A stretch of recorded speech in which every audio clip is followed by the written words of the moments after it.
ખેડાના ચકલાસી નગરપાલિકાના કાઉન્સિલર પર હુમલો થયો છે। ઇરફાન વોહરા નામના કાઉન્સિલર પર કરાયો હુમલો, જ્યાં 14 થી વધુ લોકોના ટોળાએ ઇરફાન વોહરા પર હુમલો કર્યો। જુદી અદાવતમાં હુમલો કર્યો હોવાનું સામે આવ્યું છે। જાનથી મારી નાખવાની ધમકી આપી હુમલો કર્યો। કાઉન્સિલર હાલ ખાનગી હોસ્પિટલમાં સારવાર હેઠળ છે। ચકલાસી પોલીસે ટોળા સામે ગુનો નોંધી તપાસ હાથ ધરી છે। મહત્વનું છે કે પોતાની દીકરીના સાસરે પક્ષના લોકોએ ફ્રોડ કર્યું હોવાથી ઇરફાન વોહરાએ પોલીસમાં ફરિયાદ કરી હતી। આ મામલે ફરિયાદ બાદ પાછી લેવાની વારંવાર ધમકી આપવામાં આવતી હતી, પરંતુ ઇરફાન વોહરાએ ફરિયાદ પાછી ન લેતા જ્યારે તેઓ નુરાની મસ્જિદમાં નમાઝ અદા કરવા જતા તે સમયે 14 થી વધુ લોકોના ટોળાએ તેમના પર હુમલો કર્યો હતો।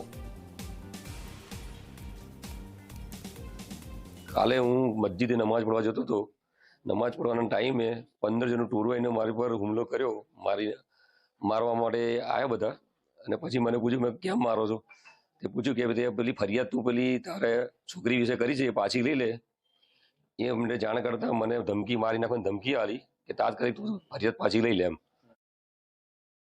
બનાવ એ જ કે બસ આ ફરિયાદ વિશે મારી છોકરીની જે ફરિયાદ કરી છે, છોકરો કેનેડાથી જે લંડનથી કેનેડા આવતો, અહીં ચકલાસી આવતો રહ્યો, ચકલાસી કેનેડા ગતો રહ્યો, એની ફરિયાદ વિશે હું છેતરપિંડી મારી કરતી 40-45 લાખ રૂપિયાનું મારું એ કરીને આ લોકો મારું જો ફ્રોડ કર્યું છે એ બાબતે છે મીરા રિફ્રિજરેશન મોહમ્મદ હુસેન, હા રાજુભાઈ બાપુ કે છે ને, અને બીજા સુફી મોટર્સ મુન્નાભાઈ, અને બીજા મીરા રિફ્રિજરેશન વસીમભાઈ।